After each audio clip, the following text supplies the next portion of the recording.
I don't think this is supposed to happen. Whoa. Dang, that thing got crushed in there.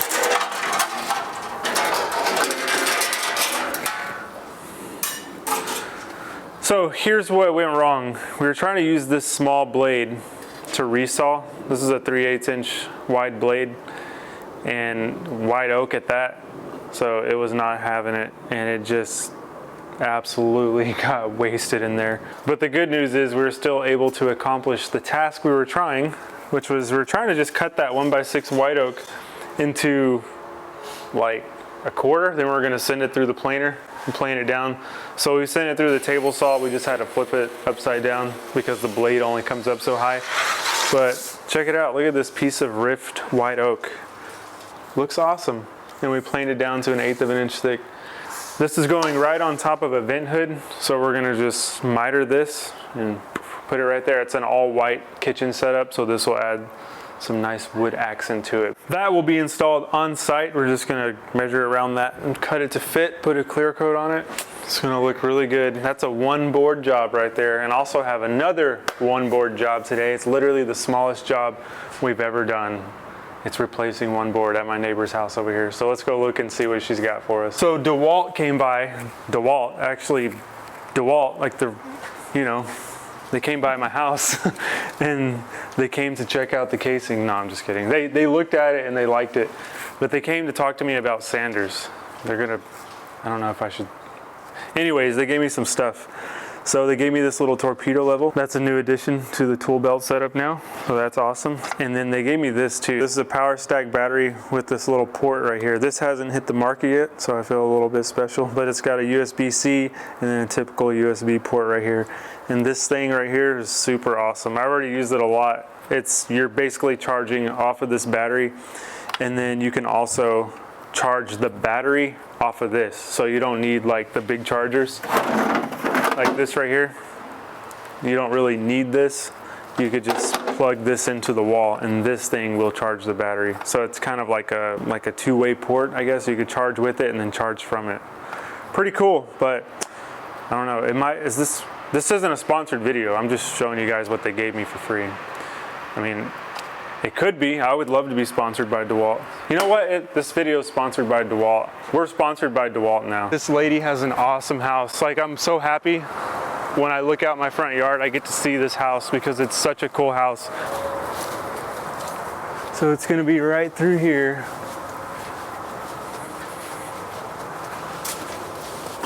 Here's what's going on here. This is literally the most basic job ever. But these two roofs come down right here, and the water sheds all down here. And what's happening is this piece of cedar right here has just rotted out over time. Now, cedar's a good exterior wood, but if it's subjected to unusual water, it's gonna get damaged, and like all woods, are gonna eventually rot out unless they're protected. But you can see this right here. I mean, it's basically just crumbling. So we'll get this all taken out of here. We'll get this cleaned up, and then we'll replace it with a brand new board. You can see that stuff just crumbles off of there. It's even gotten on some of her siding too. All right, let's take a look at what we got. What are all these ants in here? No, I'm just kidding.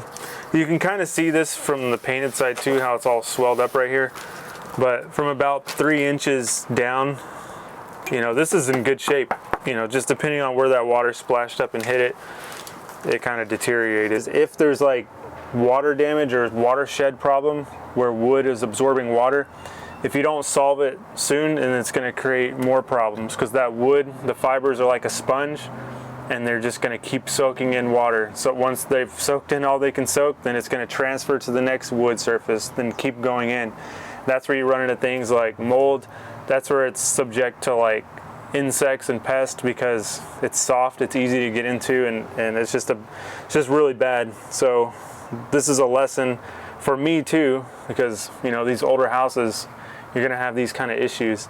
I've got some stuff on my house that's not quite to this point, but I need to take care of it before it gets to this point and transfers to another surface. This Board did its job though. It pretty much protected this for the most part. I think when we put our new board on, this should be fine. You get all these nails pulled out of here.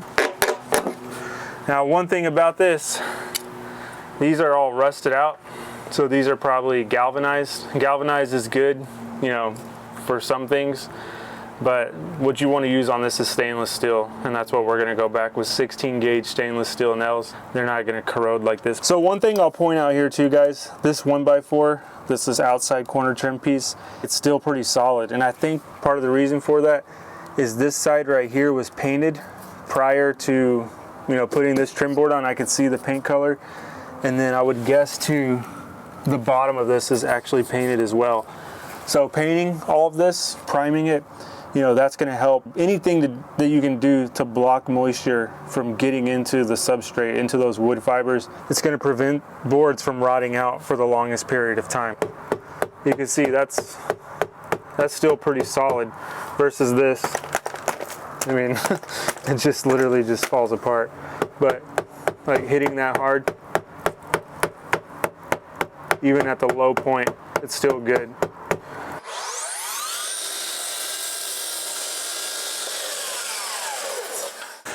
I feel like the handyman today. We usually don't do jobs like this. The only thing, I'm kind of over here in this wooded area, so I don't want my neighbors to like get any ideas like, oh, that guy, he'll do stuff for you.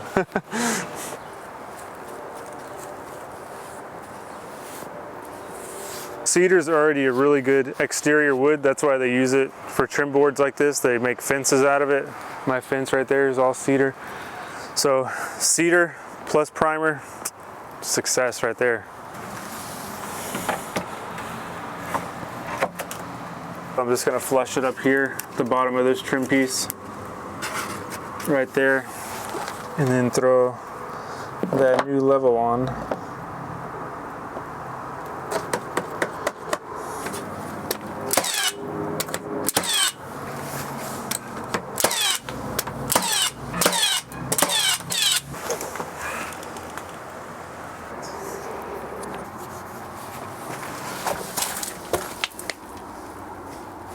So this is taken care of. The install is complete. We're gonna go ahead and let that caulking dry. Nail holes are filled. So when that caulking dries, we'll come back and paint it. And while we're waiting, we have another task to complete over here. I'm telling you, I feel like a handyman today, but we're gonna do it. It's my neighbor. She needs the help, and why not? I kind of volunteered myself for it too when I came to look at this. I saw it and I was like, I could get that down for you if you want. So there's a limb on the shed over here. So I'm gonna try to climb up there, see if I can just push it off. We'll see.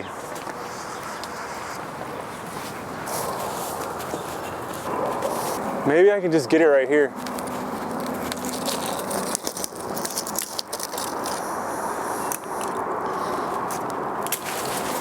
Or I could just grab.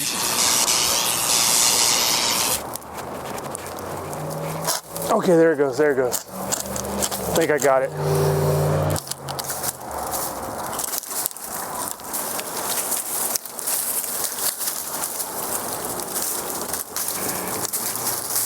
It's the bad thing about like all those trees at my house too.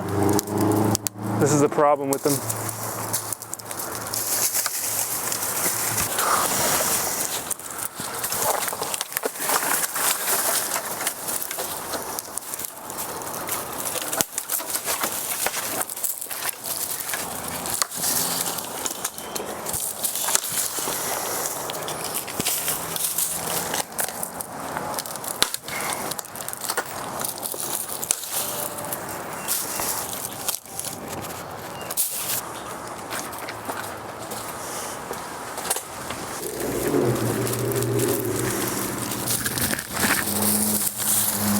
So yeah, there we go, guys. Completed a task for today. Once that dries, it'll be a pretty good color match. So this is what it feels like to be a handyman, huh? Cutting some boards, taking some trees down, hauling some trash away. Not too bad of a life. You know what? It ain't much, but it's honest work. And like they say, dirty hands, clean money. All right, guys. So now we gotta go sit in traffic all the way home. Just kidding. See you guys next time.